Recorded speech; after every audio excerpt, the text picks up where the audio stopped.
Hello and welcome to the All 12 Signs video series for the nodes in Aries and Libra.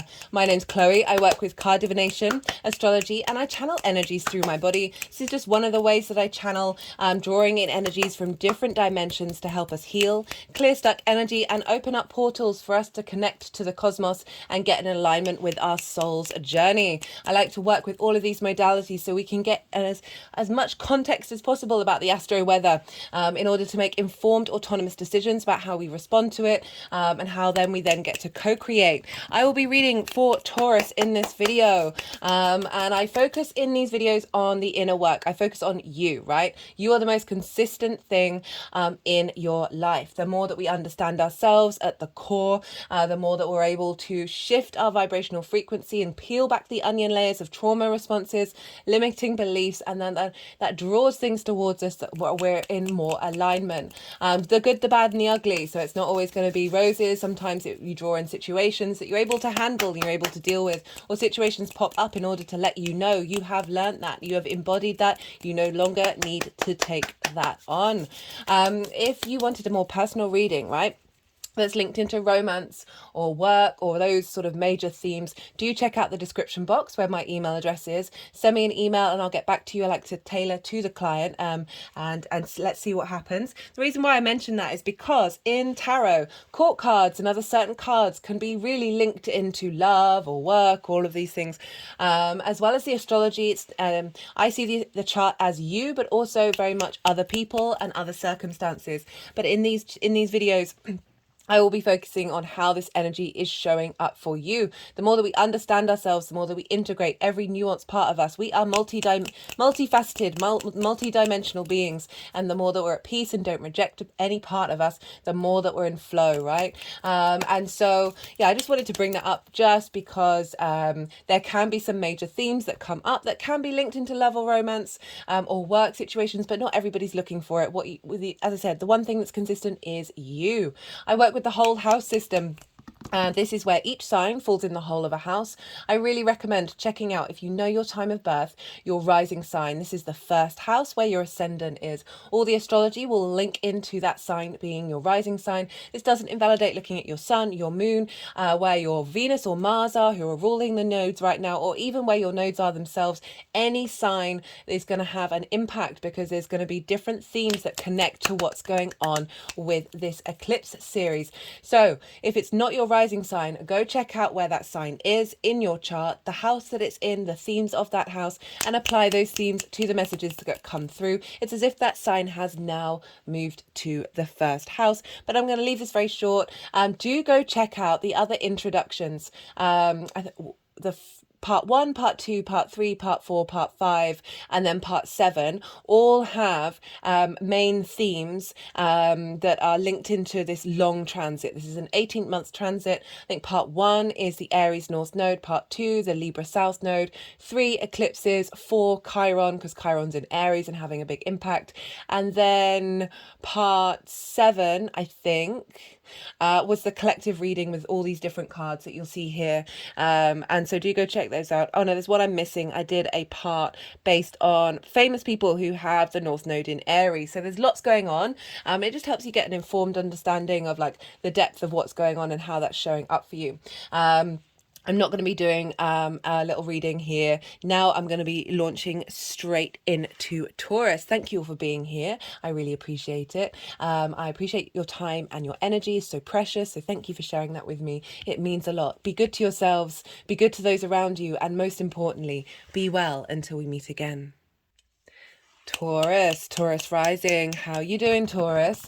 For those of you just checking into the Taurus energy and it isn't in your first house, look to where Taurus is in your chart, the house that it's in, the themes of that house, and apply those themes to the messages that come through.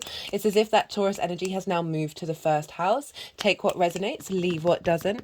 In general, regardless of whether this is your rising sign or not, the nodes have now switched from being, you've just gone from having the North Node in your sign, okay, and the South Node opposing that energy. So you've been dealing with conjunctions and oppositions. And now this energy, as I said, regardless of whether it's your rising sign or not, now this energy has moved into what's called inverted. So that's where the North Node in Aries is, and in conjunct where the South Node in Libra is. I'll be talking about this in a lot more detail as I go through it, but just wanted to let you know the sort of the general energy shift that's happened for you. And now, so... And now let's go on to Taurus rising.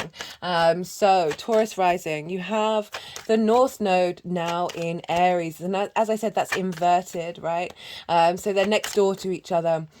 This is more of a very, it doesn't have a traditional aspect between the two. However, the power behind an inverted transit is huge, absolutely huge, right? So the way that I look at it, right then, right next door to one another, imagine you're sitting next to somebody, but you're both facing forwards. You don't have a direct line of sight through vision, okay? So there isn't that clarity that comes through. However, you can sense that that person is there, like, you know, right? There's a lot of other energetic communication going on with this transit. So they're right next door to one another. It doesn't mean that they don't have a sense of what's going on in the next door realm, right?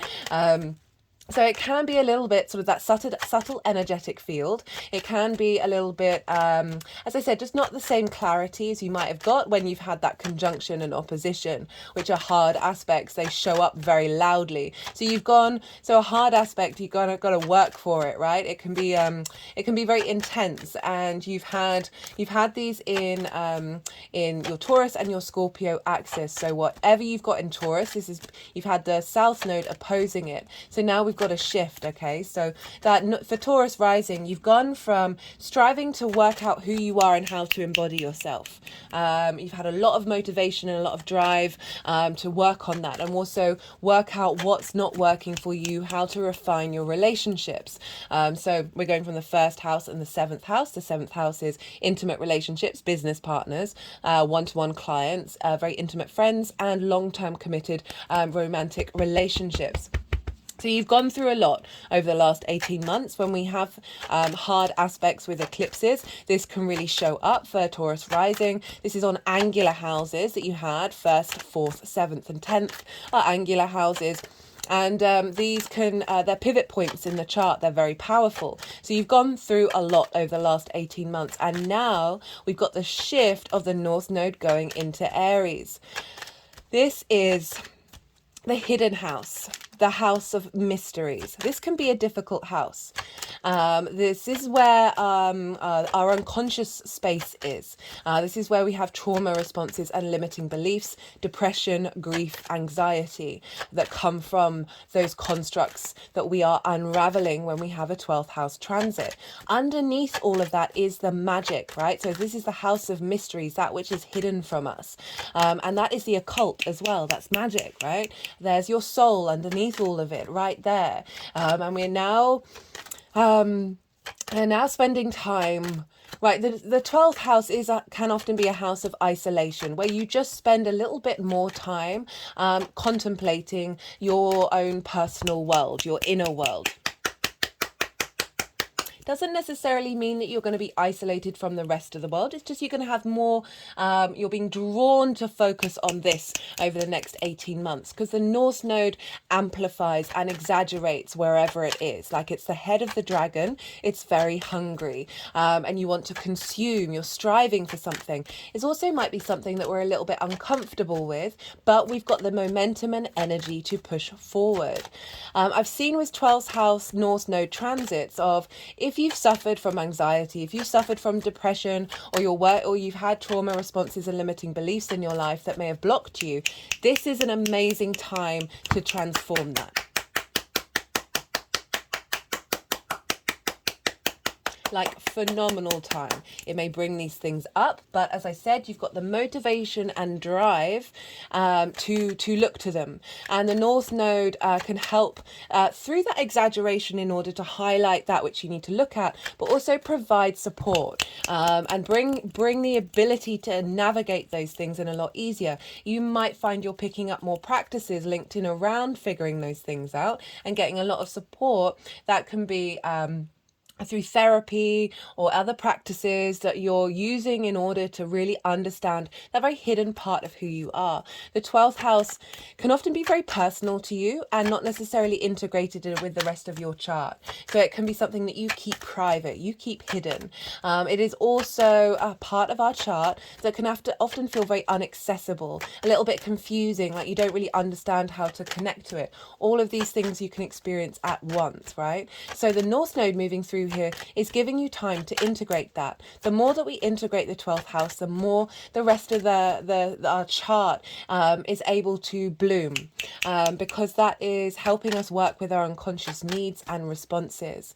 As I said, it's also very magical. I've seen a lot of 12th house placements, a lot of 12th house transits where people end up getting in touch. They start doing tarot or start tapping into their psychic ability. These are definitely things that can show up with big 12th house placements.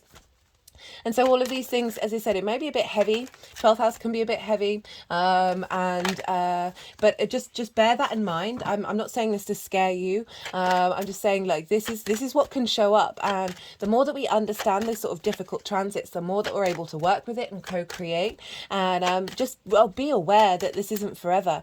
And you've got a big changes happening here. You've got a revamp going on in your unconscious mind. They're just clicking around the bottom of my head right now to my just all the way around the bottom of the skull.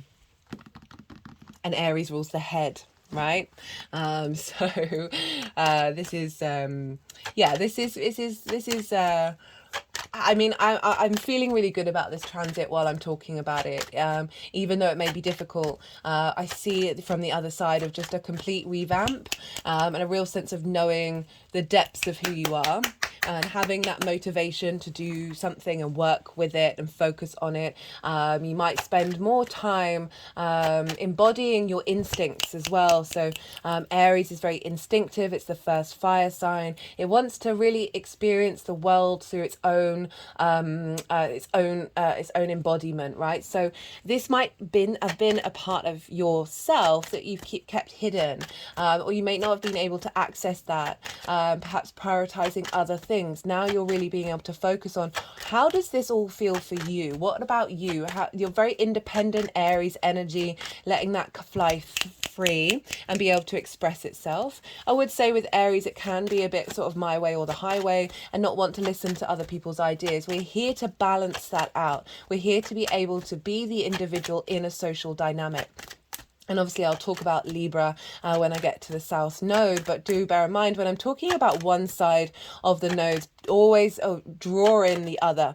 It's about finding balance in the middle and keeping them being able to thrive with one another and support one another. They're helping each other see what the other side is missing.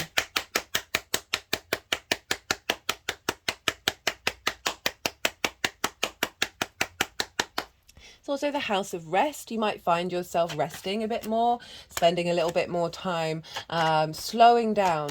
But it's funny because it's Aries, which is very impulsive, very cardinal, likes to instigate things, of watching how you might express yourself during this time I feel like is going to be really, really important.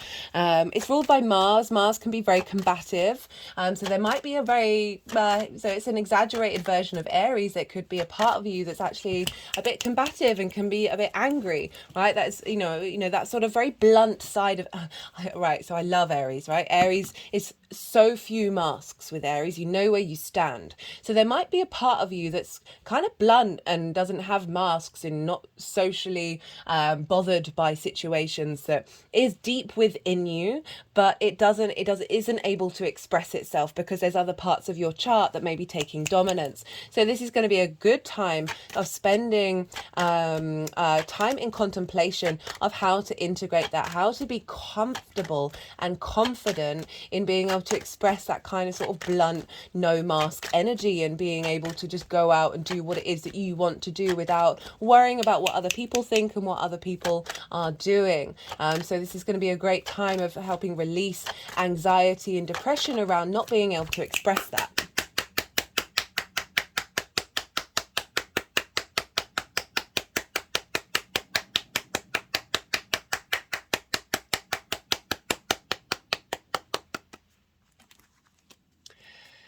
as I said, ruled by Mars. So Mars in a day chart can be very, in a day sign, can be very combative.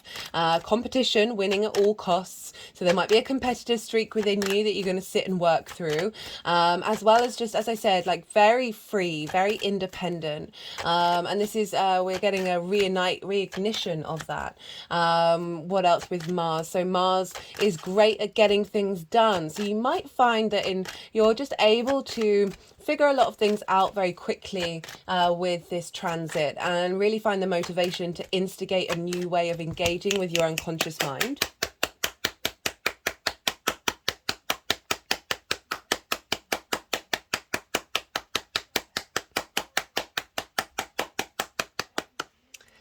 Because we're dealing with Mars, we want to look to where Mars is transiting throughout this next 18 months. Mars moves through a sign roughly every 2.5 months. So we've got a long chunk of time as Mars goes into different signs, because that's whatever sign Mars is in is going to be adding a flavor of the themes of that house that it's in to this North Node. At the moment, Mars is in Virgo, will be leaving at the end of August, and then be moving into Libra. So like balancing this martial energy of making sure we're not, going too far in one direction with that Aries energy, and still making sure that that we're able to be sociable at the same time. So currently in Virgo, which for you is in your house of creativity. So this is a great time to work out, find the motivation behind your creation energy, that there may be trauma responses and limiting beliefs in the 12th house of anxiety or depression or frustration that are going to get released, and momentum and the actions that you're taking wherever Mars is going to help facilitate that North Node transit.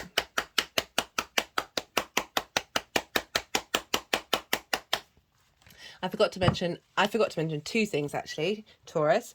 Firstly, I'm pulling cards for 4 piles. The first pile is going to be for the North Node in Aries. The second pile is going to be the square with Pluto over in Capricorn.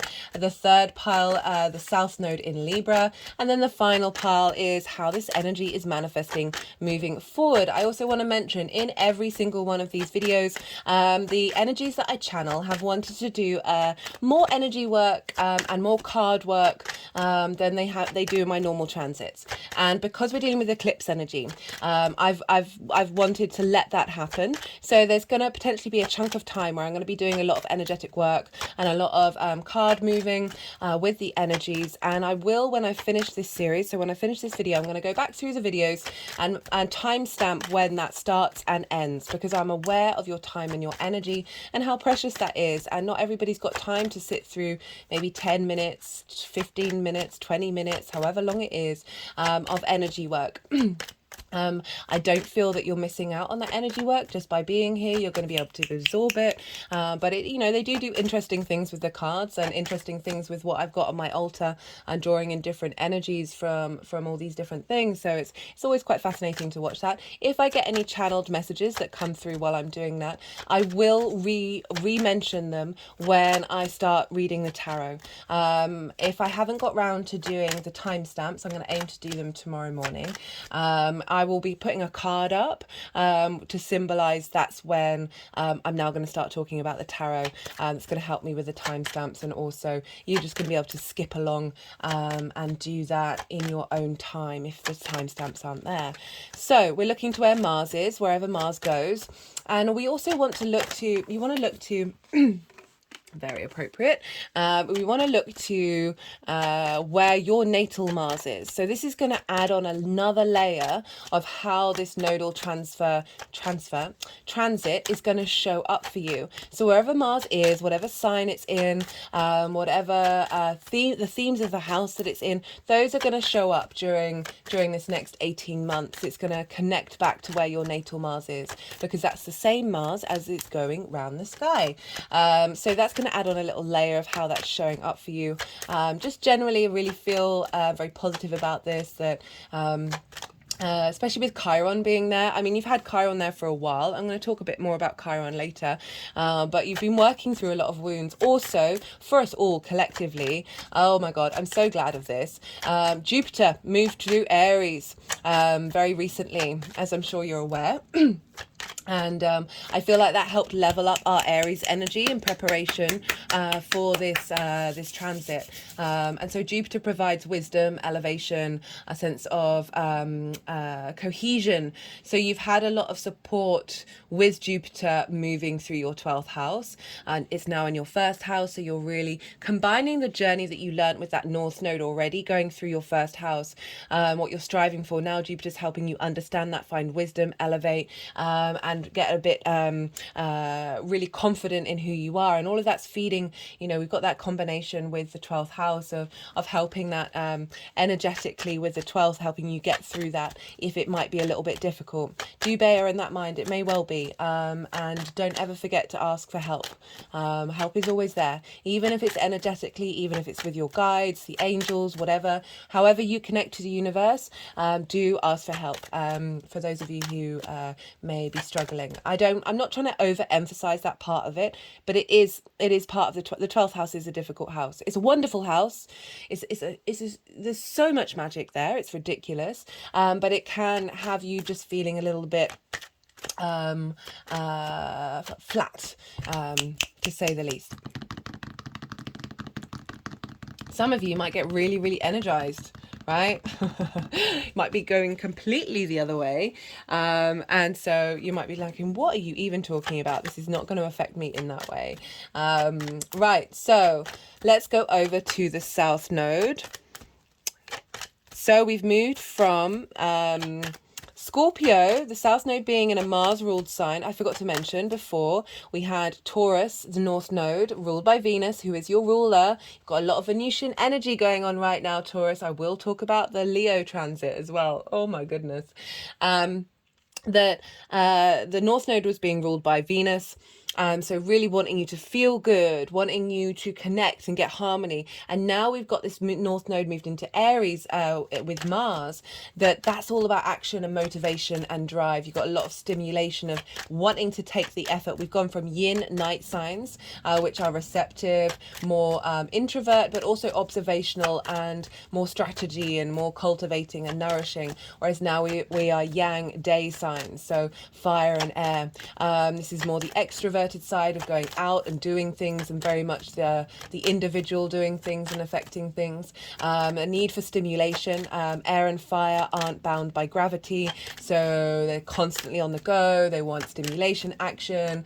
Whereas the yin night signs, you're bound by gravity, so there's a softness, there's a slowness, there's such a strength to your energy. And now we're moving into sort of more the out in the world kind of stuff. But it's interesting because you've got that in the 12th house, so I can see a nice little balance between perhaps going out in the world, but maybe spending a bit more time by yourself. I just get the feeling of exploring, going exploring.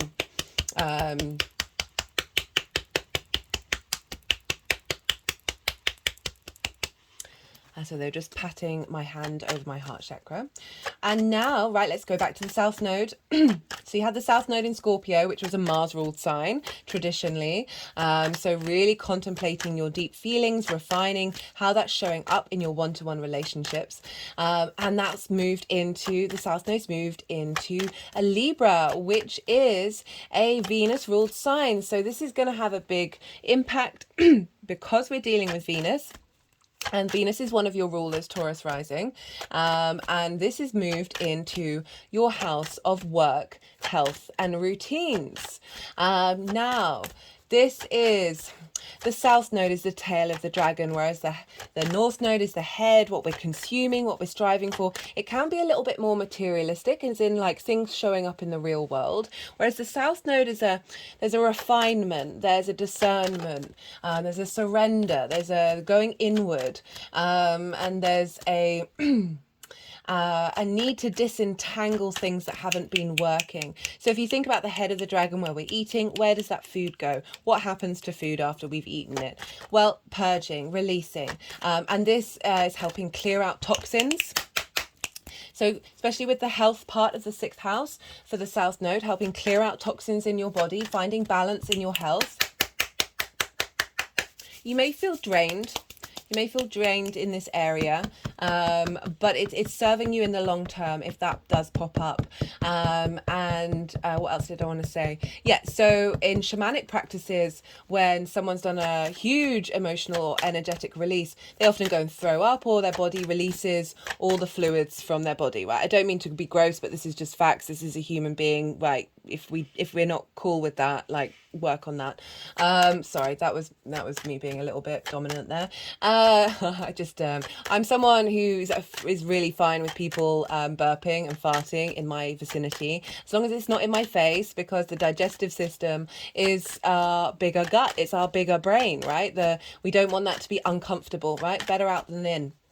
So look to that with the purging, right? The South Node is what we're comfortable with. When we're comfortable, we're able to refine something. We're able to see the small details that we may not have noticed before. So we're dealing with work, health and routines. The 6th house for me is how we embody our work. The 2nd house are the tools in which we have in order to make our money and manifest. And the 6th house is how those tools are used, what lens in which they're used. So you've got Libra, very balanced, very wanting to facilitate everyone at the table, wanting to make sure no one's left behind. Very charming energy in the way that you express your work. There's an appreciation of creativity because it's Venus. And so, but the other side of Libra, for me, it's the social warrior, whereas Aries is the spiritual warrior. Like, what are we really fighting for? What are we the first one on the breach? The sort of the very maverick frontier energy of that Aries energy. And Libra is the social warrior. So I often find with Libra energy that if they see that there is imbalance or a distortion of an idea or a construct, or how someone sees somebody else, or an idea that's been misconstrued, they can come along and they can rebalance it. It's not about getting rid of the other idea, but acknowledging that there may be other ways of thinking about things. Wonderful energy. Love the Libra energy, but you can be people pleasers, right? We've all got Libra in our chart. There can be an element of prioritizing everybody else around you and forgetting about yourself. This nodal shift is facilitating all of us to stop doing that,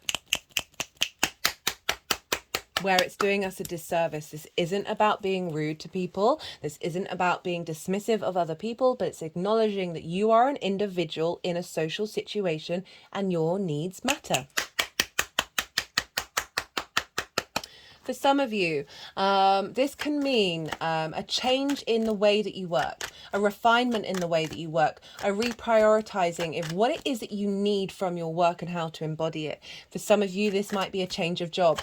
Trust me, it will serve you in the long term. If something hasn't been working for you, the way that you work or the environment that you work in hasn't been working, this is a time of when that's going to get cleared out for your highest good. It may sometimes be dramatic, like eclipses can be really dramatic.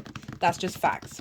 The more that we understand that and we realize it and be like, and have a sort of more long-term trajectory way of looking at things, the easier this is going to be. So for some of you, that may be a thing. Not for all of you, but for some of you. This is also Venus, so she's wanting to harmonize. She's wanting to bring creativity, a sense of appreciation and value and love to the way that you work. Right, so, oh, okay.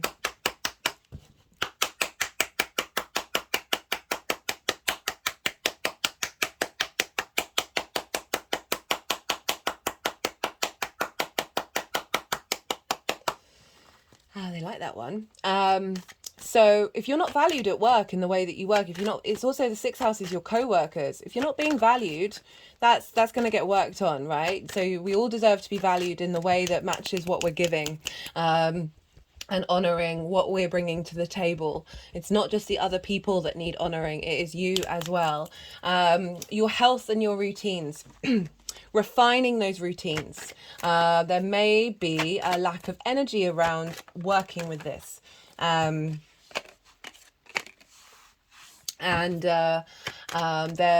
for some of you, it might not be for all of you. As I said, Venus wants to harmonize and wants to bring things together.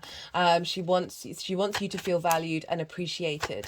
She wants to bring balance in with this Libra energy. So wherever there can be, if there's been a health problem, it can diminish them, okay, because there's a letting go, it's a releasing, and through that process, that refinement of that being comfortable with that Libra South Node energy, you're going to be able to find support and find ways of dealing if you do have any health issues, or really really spending time, because the South Node, we find it more comfortable to be there, that you might be finding it more comfortable to spend more time looking after your health, to spend more time making sure those routines are working for you and they are in balance.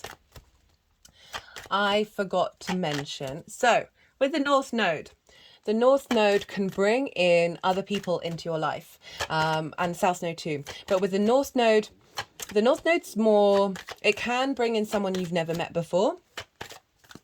In this lifetime. It can also bring in people who can help you with the journey of that 12th house, whether it's connecting to spirituality, connecting to the unseen magic. Magic is just science we haven't figured out yet, guys. I mean, so much of science, they don't have the answers, right? So why they expect us to have all the answers with magic is a mystery to me and very hypocritical. Or helping you work through depressive moments or anxiety, or figuring out what's underneath in your unconscious space. And this can be people who you've met in previous lifetimes, but you're engaging with each other in a different way that you haven't done before in this lifetime.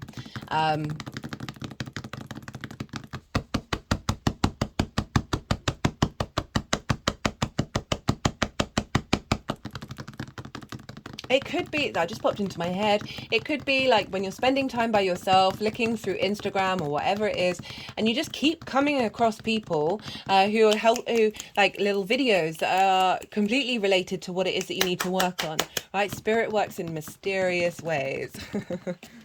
And I love its use of AI. I just, of the algorithms, it can tap in very easily.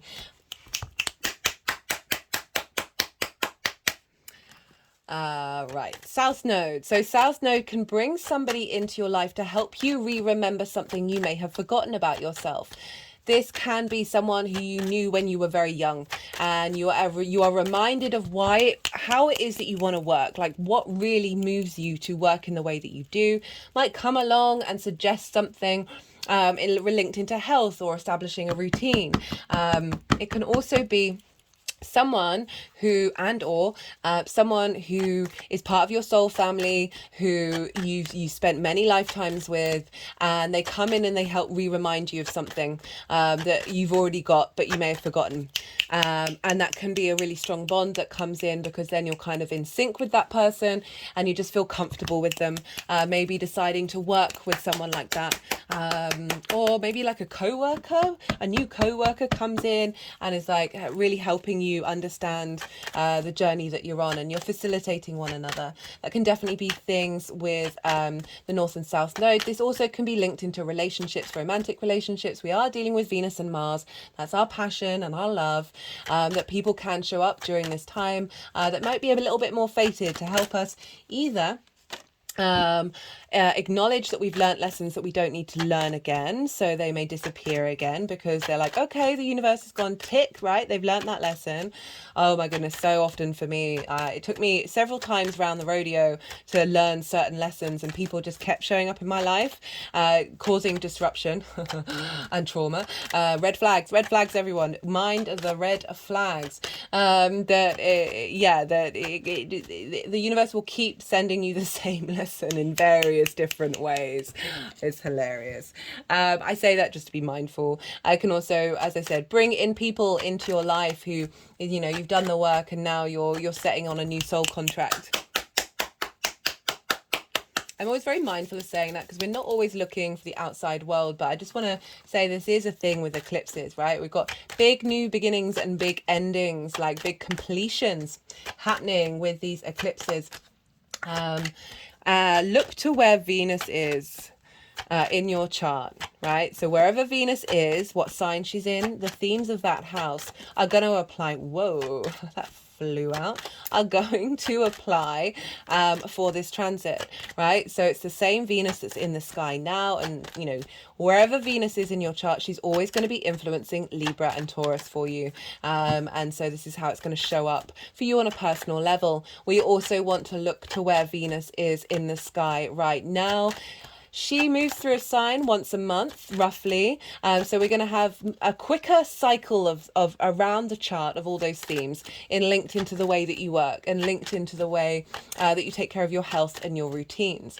So you're going to get more of a holistic, well-rounded understanding of how these other areas of our chart may have influenced your ability to not be able to do these things, right? I see the sixth house as the adult in the room. It's in conjunct. Oh, I forgot to talk about the in conjunct. It's in conjunct. It can be difficult, right? We can find it difficult to want to get up and go and work, get up and look after our health, get up and look after our routines, right? It's just a part of the human species. However, once we understand, once Venus moves through all the signs and sorts of helps bring some harmony from every area of our chart into the way that we work. Oh, this is beautiful. You're going to have a real understanding of the next part of the cycle of where you're headed with the way that you embody your work. As I said, some people, this might mean that a job changes or that you decide you want to go in a different direction in the way that you work, which then affects what's going on in your job, and then you've got to shift gear. Just remember that eclipses are sort of very fated events. They are locking energy in longitude and latitude with the sun and the moon.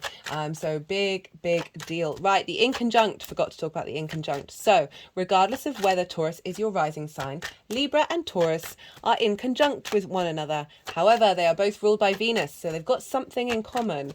But traditionally, they don't have anything in common, right? Taurus, your earth, you're fixed. Your yin, night in nature. Libra is air, cardinal, and yang, day in nature. Very different ways of looking at things. This can be a little bit awkward, a little bit crossed wires, a little bit frustrating, like, oh, this is like grinding the gears with this.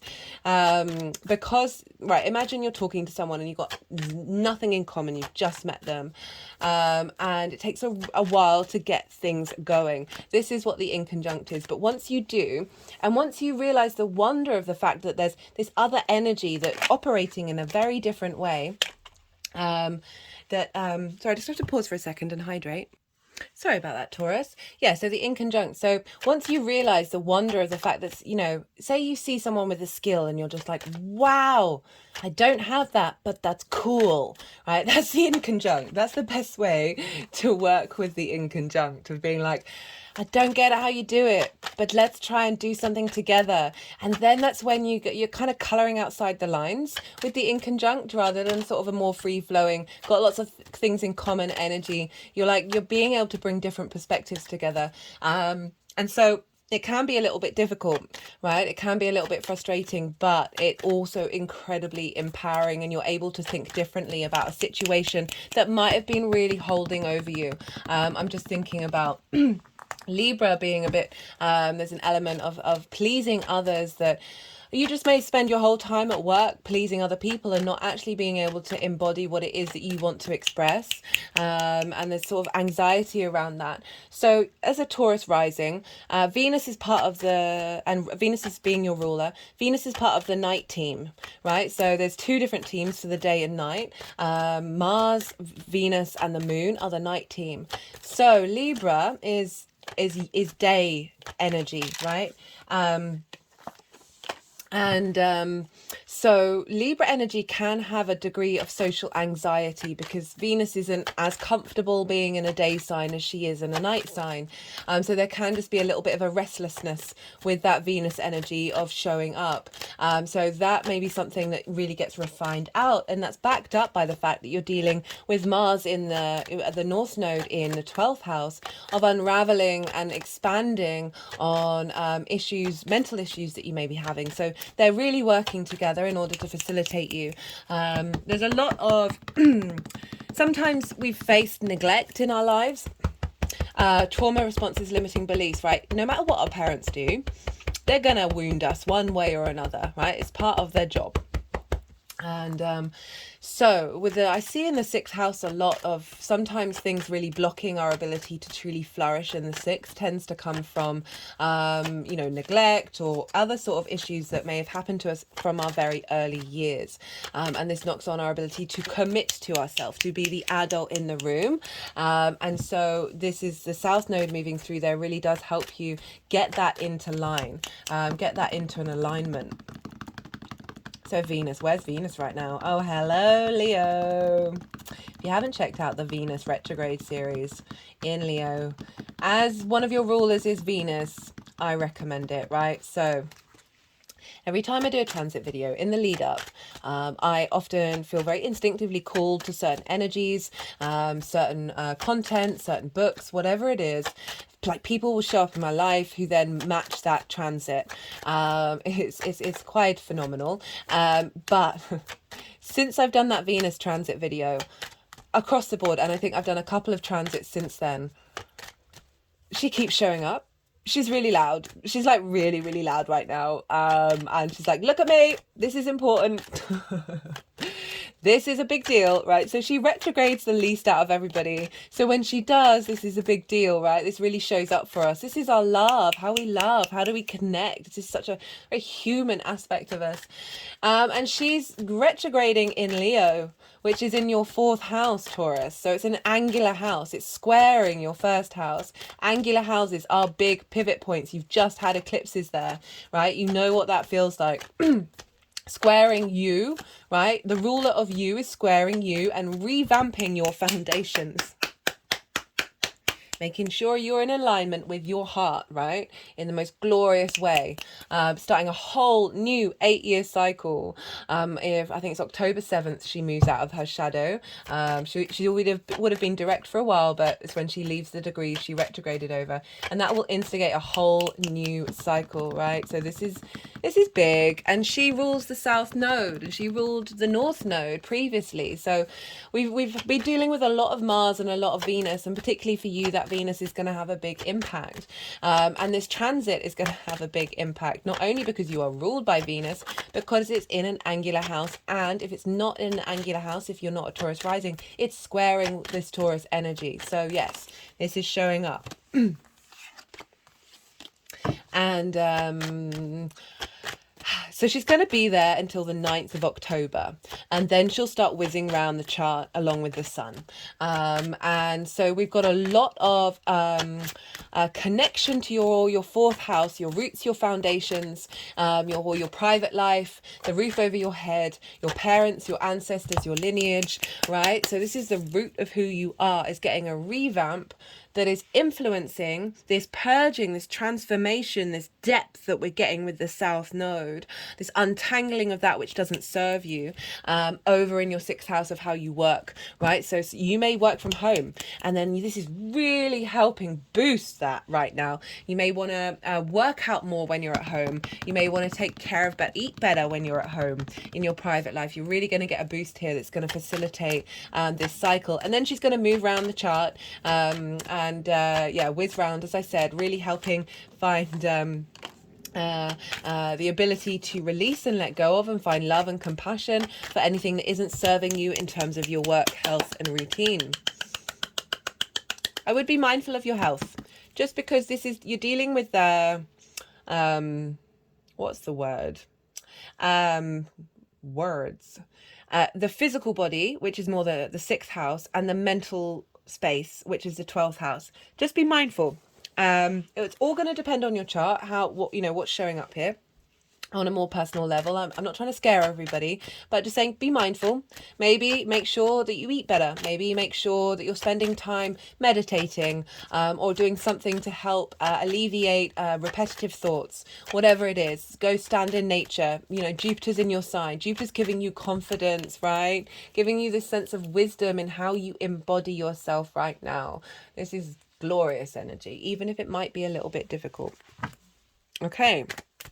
So it's helpful, I find, to look back in time and go and see the last time the nodes were in these signs, with the North Node in Aries and the South Node in Libra.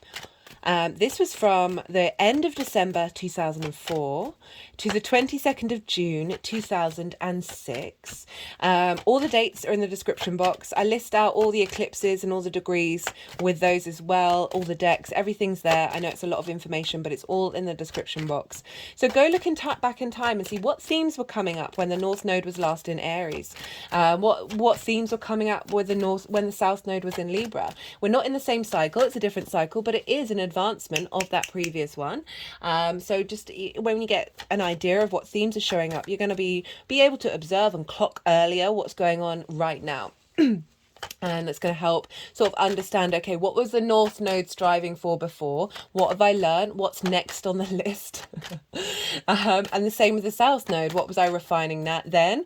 How am I going to be refining it now? How did I feel then as well? Especially because we are dealing with the physical and the mental body. So yeah, that might be really helpful to look back then. Also, another good time to look back onto is when the North Node was in Libra. So switch around, and the South Node was in Aries.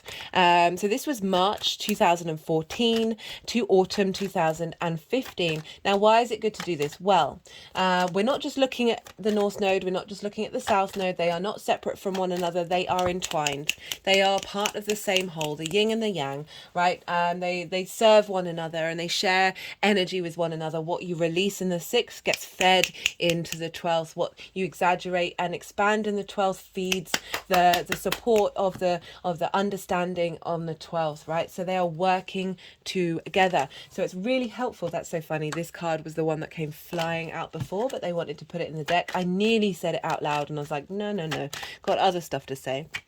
That it's really helpful to look at what was the North Node after, what was the North Node striving for in Libra, because now we're at the next part of the cycle of what was that striving for, and now how are we refining that? It's the same with the South Node in Aries. What were you letting go of? What were you refining? And now how are you building on that refinement from the last part of the cycle? What do I want to say? Yeah, so that's really helpful to look back in time and do that. What I really like about this transit, so this is fire and air. We're dealing with yang day signs, not bound by gravity. As I said, go, go, go, go, go. With this energy, with the nodes being there, exaggerating and accentuating these parts of our chart, we've got more focus in the yang day area in terms of the eclipses. So we can get a bit burnt out, right? So fire and air can go, go, go, go, go. It doesn't give itself time to stop. And then all of a sudden, bam, you think you're doing good and then you just get burnt out. I've been saying to everybody to look to the Cancer and Capricorn area of your chart. But let me just rewind. What I like about this transit is the fact that Taurus and Uranus are in your sign. Sorry, Jupiter and Uranus are in your sign, Taurus. And Pisces, sorry, why am I swapping these around? Saturn and Neptune are in Pisces. These are both earth and water. And they are either side of this Aries energy. So they've got that inverted energy, okay? Well, this is what I talked about, which is where you've got Aries. They are through, let me finish what I'm trying to say.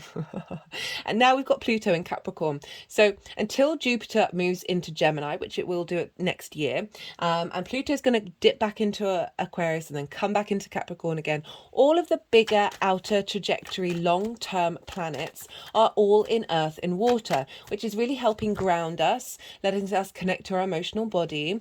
Let us be still, let us be in a state of observation when we could be all go, go, go, go, go, go, go, go, go with the Aries Libra energy. So I love that we're getting that support. I also love that not only is Jupiter and Uranus, Saturn and Neptune inverted to Aries. So again, that subtle energetic level of, you know, that they're there. And then all that energy is in conjunct that Libra energy, which is phenomenal because we're really helping Libra think differently and think in new ways, as well as that earth and water long-term trajectory through osmosis affecting the very impulsive Aries energy as well. I love it. I absolutely love it. Now, let's go over to, right, because of that, Traditionally, these don't have aspects, like major aspects to the nodes for a lot of this cycle. The only outer planet and main asteroid that does, like a slower asteroid, it's a centaur actually, is Pluto and Chiron. So until January 2024, Pluto is going to be squaring these nodes. So I briefly mentioned how I've been saying to everyone in all the readings, look to Cancer and Capricorn. And one of the reasons why is because Pluto is over in Capricorn. And you have Capricorn over in your 9th house. You've had Pluto there since 2008, right? You know what the score is with this, right? Deep transformation in the way that you see yourself in the world, your perspectives, your big ideologies, right? The bigger picture, your connection with God, your connection with spirituality, with nature, with science, whatever is bigger than you, your ethics, your morals. There could have been a transformative a journey of traveling somewhere that in order to broaden your perspectives. It's all about perspectives, learning something, mastering something in order to broaden that perspective and then teach that to other people through your embodiment of your perspectives. Big, big energy over in the 9th house for you, Taurus rising. And just in general, Capricorn energy squares Aries and Libra. This is cardinal energy, instigating energy. So we've got this. So with the eclipses, you may have noticed in the last cycle that actually the transits, actually maybe not because it was conjunct and opposite, but you may have noticed in angular houses, you may have noticed the Leo and Aquarius transits, especially the moons, would often sort of give you a clue about what's going on, like what the eclipse's agenda would show up around that time. And this is because that squares the eclipse energy. And these are at the bendings of the nodes. So squares are an aspect of Mars. They want to bring in is friction, right? So the main side of it's also conflict, drama, and frustration. But the flip side of that is friction. We need friction in this 3D linear time construct reality, that dimension that we're very aware of, right? Without friction, we wouldn't have time or space, right? We need that movement in order to create. So we want to look to the Cancer and Capricorn areas of our chart, much like that Leo and Aquarius dynamic. These, as I said, these are the bendings. So Cancer over in your 3rd house of communication, local community, the things that you do on a day-to-day basis. This is the house of the goddess, where we embody our big picture philosophies from the 9th house, the house of the gods, into our day-to-day, right? So it's finding meaning in the day-to-day. The moon loves being in this sign. So whenever you get moons there, she's going to be in her favorite place. And having Cancer there as well is just generally a big boost to being in the 3rd house of tapping into your intuition and being able to express that very nurturing energy.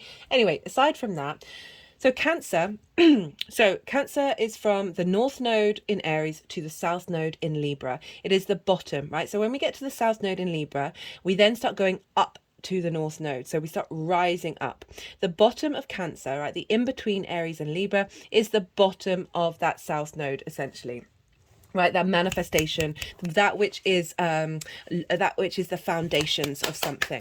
So we just had a Cancer new moon that happened 2 hours before the nodes changed sign. That was a really powerful new moon for various reasons, which I'll talk about. But that was very much the message that I got through with that. That was also opposing Pluto, the last in our generation.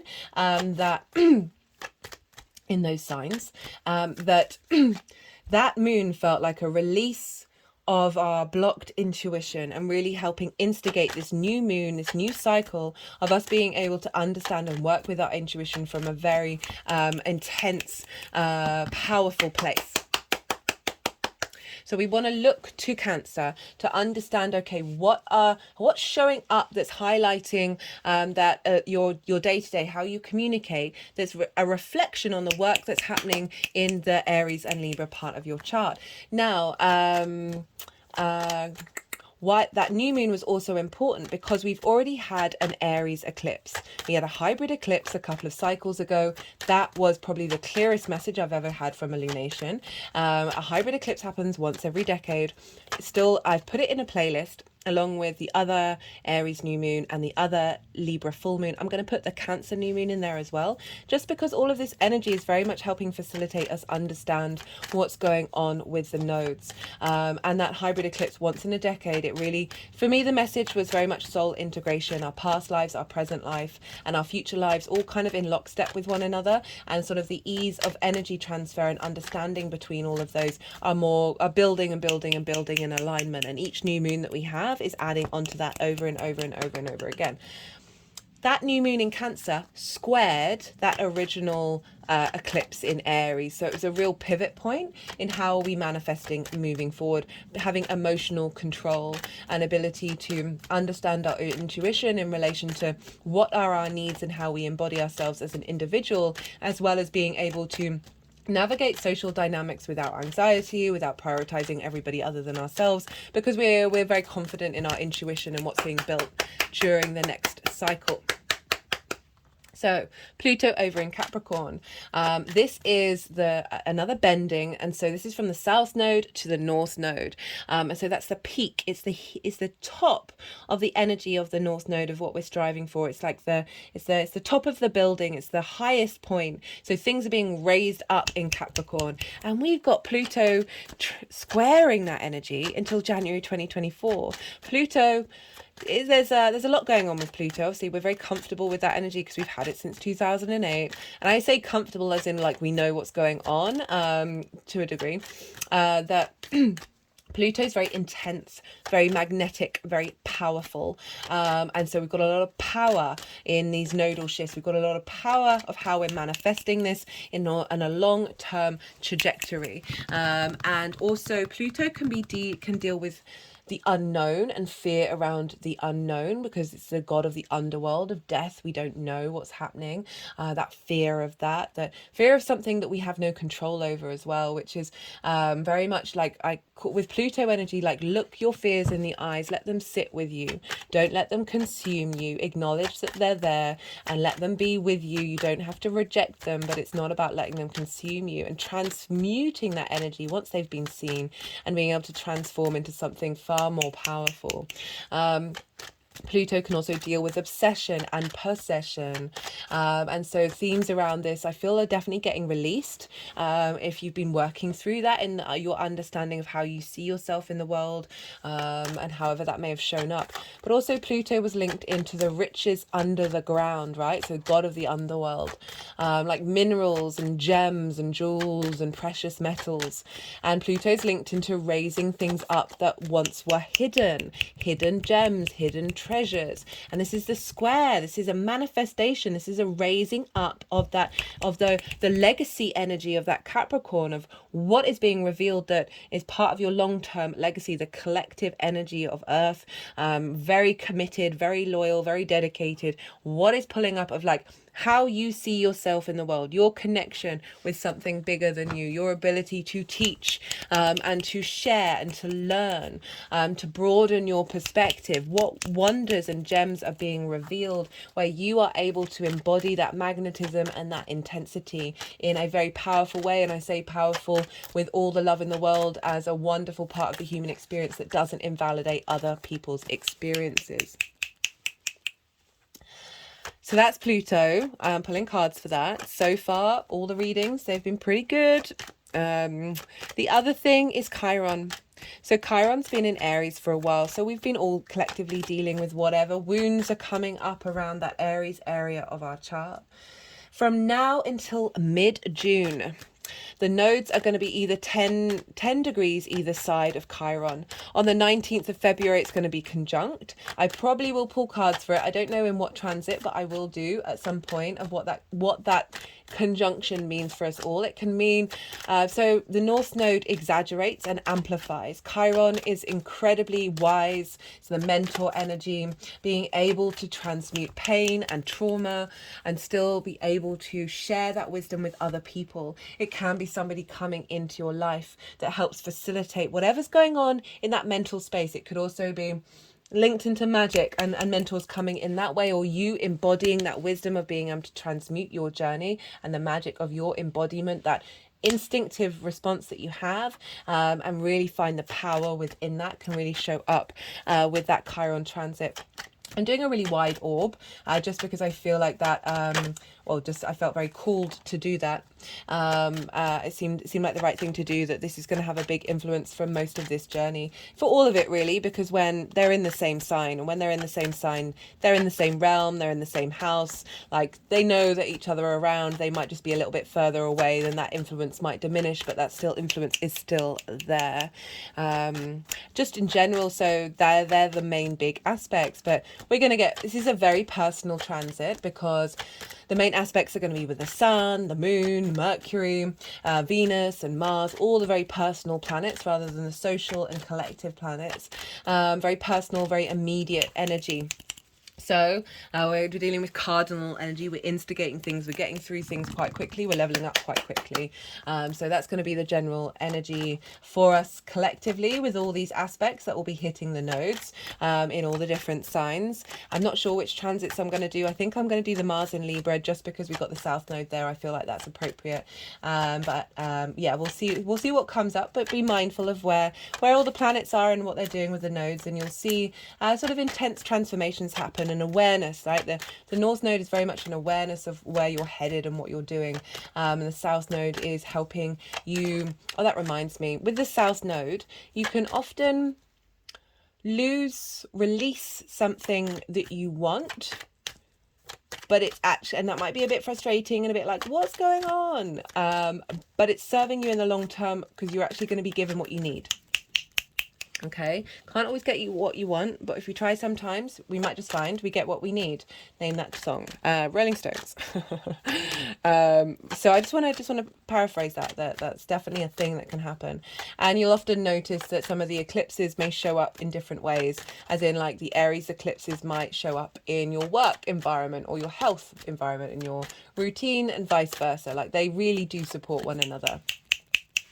Speaking of eclipses, well, I'm not pulling cards for these in this video. I do lunation videos for those of you who are new, and so I'll be pulling cards for each of those eclipses as we come to them. We've already had one of them. We've had that hybrid eclipse new moon in Aries. We're going to have 2 more new moons in Aries, so 3 in total. That's a lot of new moons, new beginnings, renewal on renewal on renewal on renewal. 2 of those are out of sign. What does that mean? Well, we've just had one when the nodes were still in Taurus and Scorpio. We're going to have only one of those 3 new moons in with the nodes in Aries. The third one is going to be when the nodes have moved into Pisces and Virgo. What I love about this is, right, Aries is very independent and can often want to go its own way and not listen to any advice. The fact that we've got these eclipses, one with the Taurus North Node and one with the Pisces North Node, of the energies around Aries going, hey buddy, here's some influence, right? It's all about you, but it's also not all about you, and getting you to be a bit more fluid with that Aries energy, a little bit more free in that independence, and not necessarily getting your heckles up if other energy comes in the room. Like allowing everyone to have a place at the table. Very Libra vibe coming in with these out of signs new moons. I love it. And the full moon in Aries, if you go on the Eclipse website, they write next to it, almost. Not a hybrid, not a penumbral, not a barely, an almost, right? So the only full moon in Aries eclipse that we're going to have isn't even really an eclipse.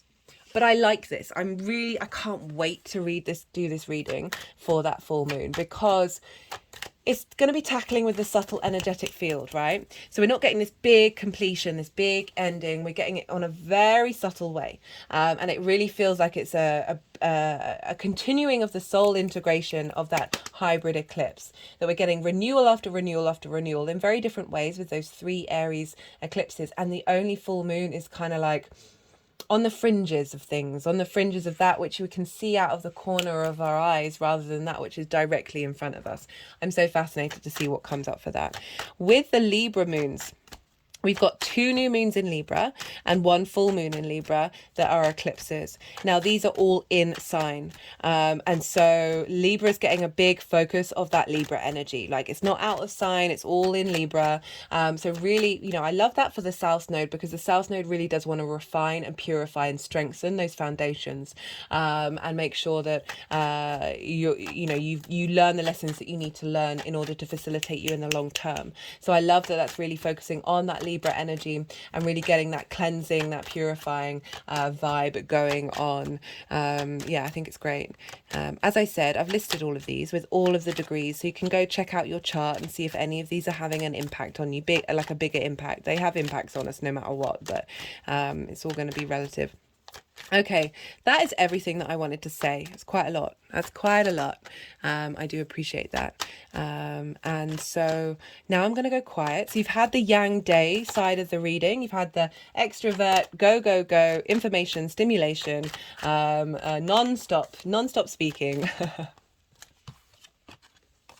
Over and over and over again. We need our action and we need our rest, right? So we've had the Yang Day side of it. I'm going to go quiet. Let all that information settle. This is the rest period, the yin night side of it.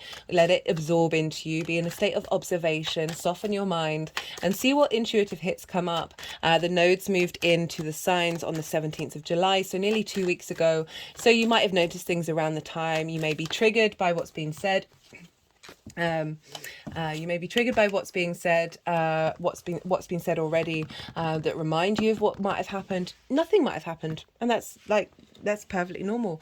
We're so very varied in the way that we engage with astrology, but also maybe intuitive hits are going to come up of how, with all the information that you've had, how this is going to show up. You might have an understanding. You might have got some clues already. So this is going to be when I go quiet. So they're going to want to do some energetic work, and they're being cheeky, like that combination. So they're going to be moving the cards around, and they're going to do some energetic work. This is when I go quiet, because when they move the cards around, I have to soften my mind. I have to let them do it. I find it quite difficult to channel, think and talk at the same time while that's happening. So I'm going to go quiet, going to do some work. As I said, I'm aiming to do the timestamps all on Saturday, to make sure that that's all done. If anything comes up, as I said, I will mention it. So do bear with me while this is happening. They'll move the cards, they'll do some energetic work, and then when they're all in the 4 piles and they've done what they've needed to do, I will come back and I will bring in the tarot to everything that has just been said.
Okay, Taurus. Right, so hopefully you're back in the room. For those of you who skipped over, really enjoying the way the cards have ended up. Yeah, just feel very, yeah, I said at the beginning that I felt really good about this transit for you. Taurus. Right, so these are the cards for the Aries North Node, right? We've got the Devil, we've got the Nine of Swords, the Eight of Cups, the Page of Wands, and the Queen of Cups.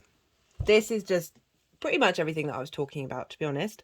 So it's always lovely to see that get reconfirmed in the cards. Right, the Devil. Addiction, trauma, frustration, limiting beliefs, things that have a power over you.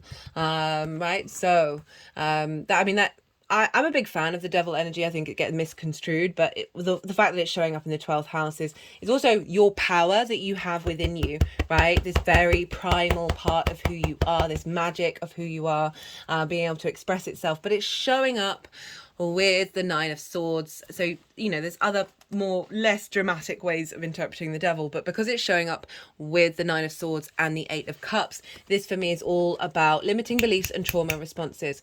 Okay, so addiction, drama, frustration, situations, as I said, that have a hold over you that you feel compulsed to do, like coming from that unconscious space. The ego gets a bad rap because all the ego is trying to do is fulfill the unmet needs of the id. Go check out, what is it? Part 5 of the Saturn retrograde transit series. I did a reading on the ego, the id, and the superego. It was beautiful, right? That with Saturn being in Pisces, I feel like we're going to get more in balance and understanding, what it is that we're doing. I'm not a fan of separation or rejection, right? So I don't like bashing on the ego. I don't like this dissolving of it.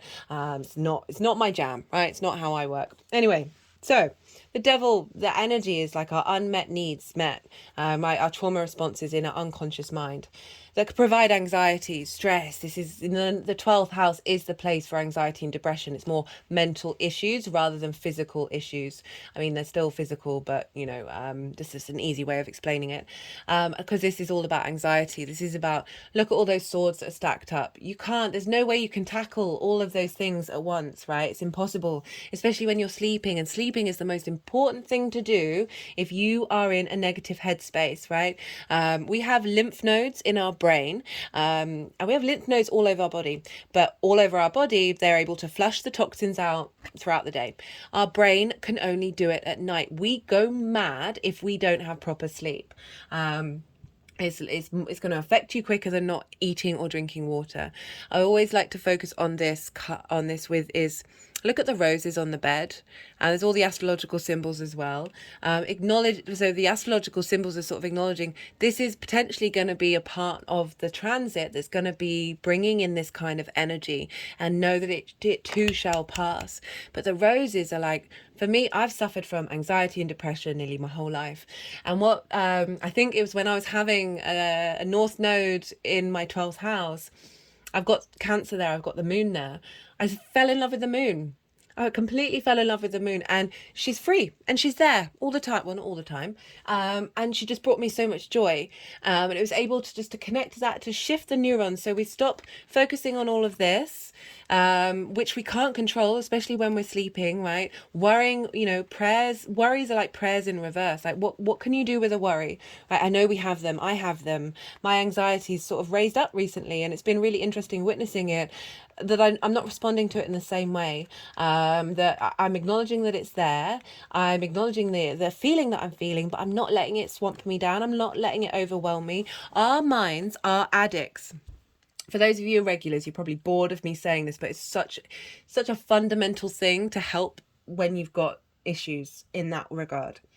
Your mind is addicted to the hormones you produce from the emotions that you feel, connected to the words, thoughts, or ideas that your mind produces, right? Your mind is addicted. Dopamine, cortisol, adrenaline. These are easy hormones for your mind to produce. It will come up. It will get a feedback loop of, like, if you're on the cortisol loop of being like, here's a thing to worry about. Here's a thing to worry about. Here's the worst case scenario. Here's this, here's that, here's that, here's that. When I found out that it was just an addict, like, you stop having so much agency around, giving so much agency to what your mind's saying, because you're like, well, you're just after your fix, right? That's all, right? This isn't This isn't reality. This isn't weighing you down. I'm not saying you don't necessarily have things you have to be worrying about, but try and shift that energy to the daytime where you can actually do something about it. Focus on one sword at a time. When we're flooded with cortisol and adrenaline for long periods of time, we can't think anymore. Our short-term memory goes out the window. This is a big issue, right? We get lost in the fog. Jupiter's in your first house. Go put your feet on the soil. Go into nature and give yourself time to look at a flower, whatever it is that just reminds you of the Venus in you, that beauty of the 3D experience. Go take action, go for walks, go burn off some steam with that Aries energy. The reason why this is all coming up, right? That this is such a good card for the 12th house. So this is about leaving something comfortable, and going with courage and bravery, and going and climbing a mountain by yourself in order to get a higher perspective. If you notice, there's an eclipse here. It's not just about a comfortable situation that's ticking all the boxes. This can be, and for me, this is more what this card is about, is our trauma responses, our limiting beliefs, our distorted love language that we learnt from a very early age. And that can be the love language of absolutely annihilating yourself in your brain over and over and over again, because that's what you're used to. That's what got ingrained from an early age. That these are comfortable to our body. These are comfortable to our mind. These are things that they don't seem like they're comfortable in the way of like sitting on a nice sofa and eating a tub of ice cream is comfortable, but they are familiar and therefore you are used to them and comfortable. This is about you spending this time focusing on going on that journey and getting that higher perspective of being able to zoom out and realize, oh, everything's not as bad as I thought it was, or I can tackle this, I can tackle that, get some perspective, get some distance from it. And through that, you're reconnecting to yourself. Remember the red cloak of courage and bravery for this cycle. My favorite part of this, I mean, I'm enjoying all of it, I can't lie. And I'm not saying I'm enjoying whatever anxiety or depression you may be going through. Please don't ever think that. I've suffered from it my whole life. I know what it's like. I have to laugh at it. I have to ridicule it and also give it a massive cuddle. Most importantly, the massive cuddle. But I'm enjoying the fact that if you do suffer from these things, that you are now being given the time, the energy, the motivation to go climb that mountain where you might have not done before. And now you're getting a lot of support from the universe fully, right? And that's showing up in the cards 100%. Like it's rampant. Mental health issues are rampant in our species. Like, we're yeah. Anyway, crowning this energy, Page of Wands, Queen of Cups, love it, right? Page of Wands, Aries, fire, passion, creativity, drive, ambition, motivation. Pages, they are so fresh out of the gate. They are so youthful. They are like, woohoo, woohoo, with this Aries energy, loving life, really fresh, really like they want to herald in these messages. There's a connection of messages in your unconscious mind coming together. Right? Also, I'm thinking of the page of like our youth, right? Connecting with the Queen of Cups, of nourishing yourself in this moment. Okay, they really like that one. But this is heralding in a new, fresh way of engaging with your unconscious space, and like sort of like a real sort of reboot. Not a reboot, but certainly just being able to tackle it from a different space, from a not jaded space. There's very fresh energy coming in with that Queen of Cups, right? Our unconscious space, this intuition, this deep sense of nourishment and serenity, right? I always get serenity from this Queen. She's so serene. Her foot is turning into the ocean. She is so at one and at peace in her space. And I'm just feeling that peace, but that excitement of Aries, but also the peace, the flow.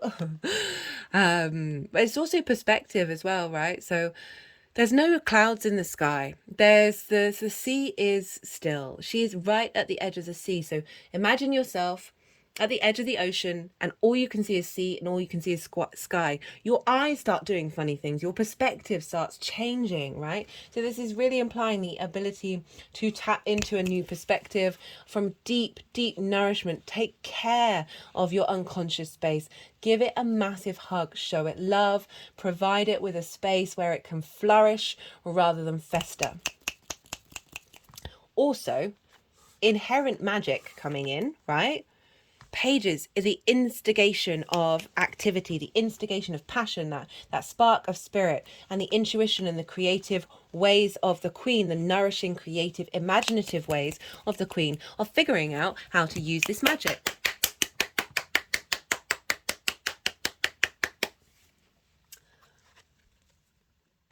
Pluto, square with Pluto in Capricorn. Defending who you are and coming at it from a new refreshed place.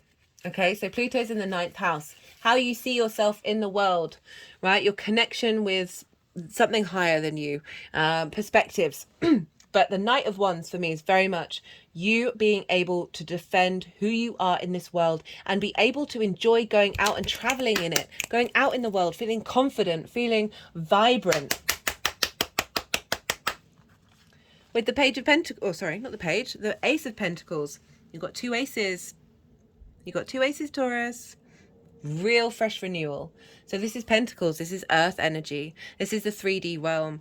This card for me is New Earth, because we're going through a portal here. Look, mountains, higher perspective. We're going through this portal and something's being revealed, this renewal of life where you're able to engage in the 5D and still enjoy the 3D experience. That's what I'm getting. Pluto is bringing to you this magnetism, this confidence, this ability to express yourself with the deep loyalty and commitment of the Pentacles, of a renewal, a refreshment. We've got Pages and Aces. They're very similar energy in that they're very refreshing. There's a sense of yes coming in with Aces. I'm just going to pause for a second and hydrate.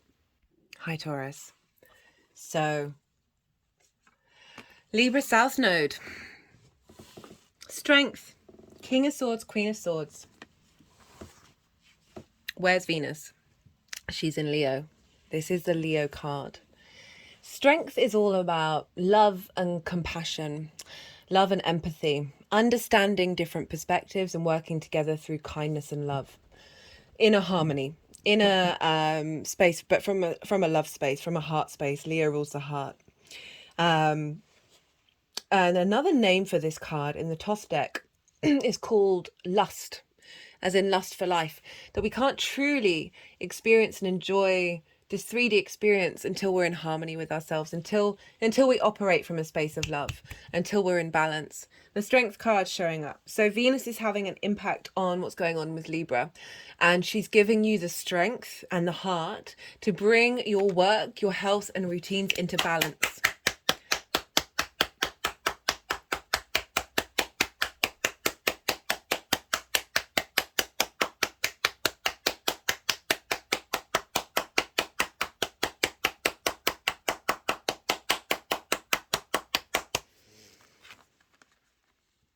With the Queen of Swords and the King of Swords. Queen of Swords is coming along saying, hey, right? I love these cards, right? The court cards with the swords, because they've always got birds on them, implying like a higher perspective, like mind, thoughts, ideas. The Queen of Swords, she's been through some stuff. So I don't know if you have or not, but if you have, like, this is implying like you're coming out the other side. Look, her head is above the clouds. You're able to see clearly. You're able to nourish your social dynamic. The Queen of Swords also is going to say what she wants, right? So there's very little people pleasing with the Queen of Swords in the best possible way. She can be a bit jaded. She can be very independent, but look, her hand is outstretched. She is open to receive. She's open to commune with others, but she's not sacrificing herself. She's not sacrificing who she is. She's able to nourish ideas, nourish the social dynamic, be able to provide space for those ideas to flow with one another. She's very cultivating, very engaging with that mental space of making sure that you are you and you are able to tend to those thoughts. There's a maturity here without like clearing out that social anxiety. You're going to be getting into balance with this Strength card. Such a beautiful card. There's the infinity symbol, also another mountain in the background. Hello, mountains, lots of mountains. That through this love and kindness, you are able to still express yourself with confidence, right? Maturity, kings and queens, they know what they're doing, right? They're able to communicate. With the King of Swords, straight up, right? What is this about? The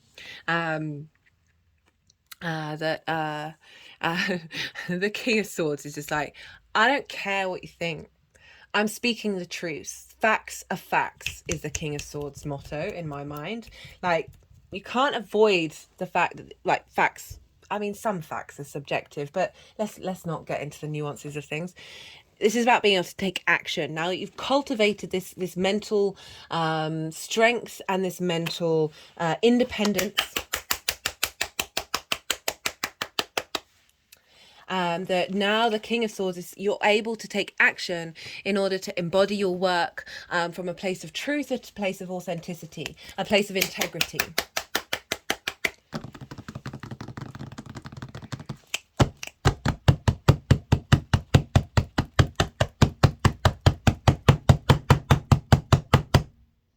Okay.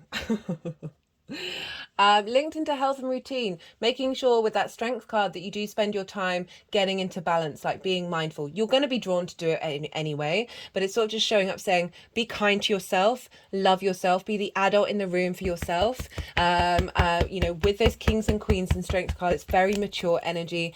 That's what's coming towards you. You're getting strong foundations balanced by Venus for the next part of this cycle. A real sense of renewal, of understanding how to take care of your private life, how to take care of your foundations that serve, how you look after, how you embody your work from a place of authenticity, respect and honesty, and be able to find the routines that really work for you, that are in balance with your cognitive mind and your physical body. Okay, just had an energetic release at that one. Oh, whoa. And now here's the second ace. Oh my God, look. Hello, the sun. You know, I said, you know, worry about your health, right? Be mindful of your health. These cards are all saying you've got it covered, right? Right. I can say this to you, but you're already doing it, right? Or you're already going to be called to do it. And so just the sun, the chariot, and the wand. Shut up. Taurus, what is going on with you? I am loving this energy, confidence, vitality.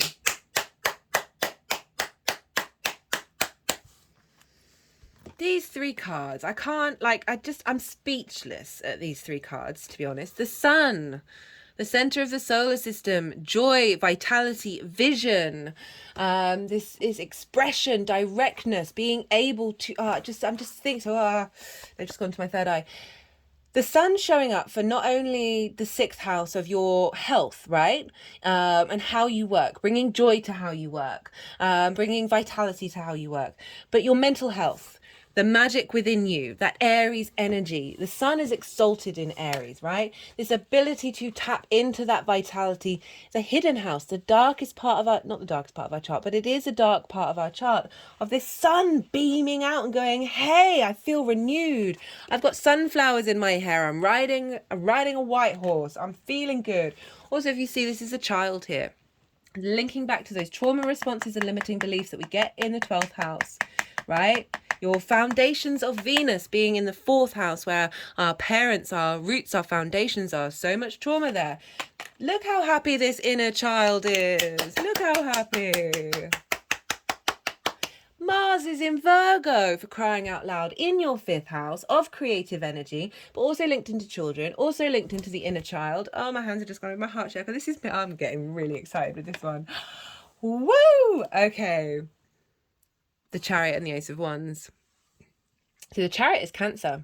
So this is your communication, but what I'm getting is like pure confidence, like victory, passion, drive. You know, you got that ace of the Page of Wands for the 12th house of your mental, the hidden house. And then you got the Ace of Wands of like, yes, renewal, regrowth. There's a sense of safety here because there's a castle in the background of like feeling safe within yourself, feeling comfortable and confident within who you are. The Chariot, victory, right, has the crown of the Empress, the wand of the Magician, the moons of the High Priestess, the background of the Emperor, the lingam and the yoni and the wings of the Lover's card. This is embodying all the resources that you have and moving through the world without needing to control it, right? No reins to guide the yin and the yang of the sphinxes, the astrological symbols, right? The stars on the canopy, really being able to move through life with your flow and with confidence, and or be able to like really harnessing that intuition that's really going to be building and building and building, where you're confident in the way that you express yourself, in the way that you work. You're confident in your vitality, right? Such virile energy, very potent, passionate, creative, ambitious energy that's coming through with that Ace of Wands. Taurus. I think that was my favorite reading. Final one as well. Right, I'm going to pull some clarification cards or confirmation cards or simply new messages that want to come through. All the decks are in the description box. This is the numerology deck. Let's see what wants to come through for Taurus.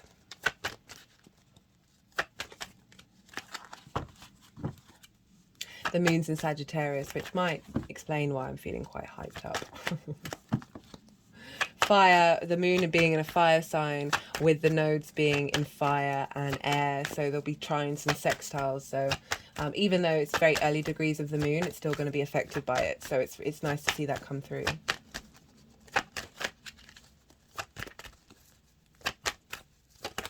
Oh, okay, let's see what wants to go on with this deck.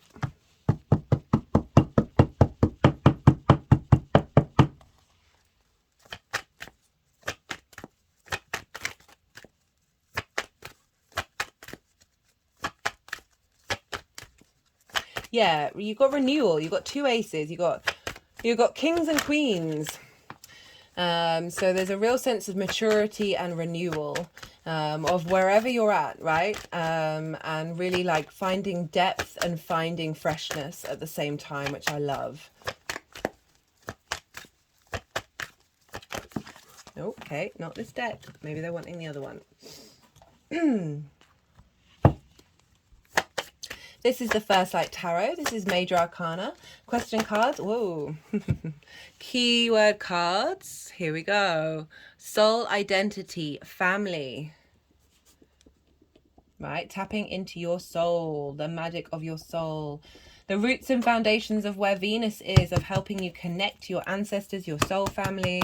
But I like the soul identity because it really is highlighting the journey that you're going to be going on with that 12th house of really figuring out who you are. I was nearly swore there, but it is Aries. Aries does tend to bring out the swearing in me. That, and I'm British, so we swear all the time. I have to be really mindful on this channel. Right, right. Let's see what wants to come out for Taurus for this nodal shift.